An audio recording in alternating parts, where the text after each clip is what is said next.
No estem, en principi, davant d'una nevada com la de fa 2 anys, però sí que hem d'estar preparats perquè les nevades amb els 2 o 3 dies de molt baixes temperatures tindran, evidentment, una afectació al que pot ser els serveis públics i el que pot ser a la mobilitat del país i a determinats col·lectius.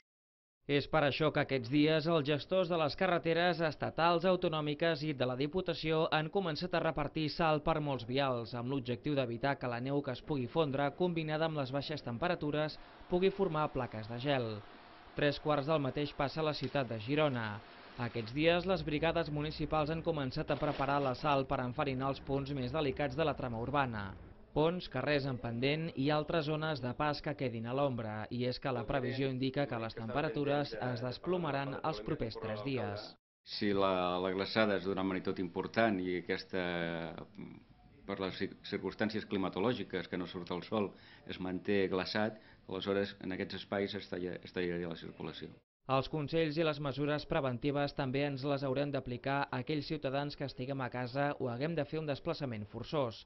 Protecció Civil apunta quins són els més elementals, però bàsics per evitar-nos problemes.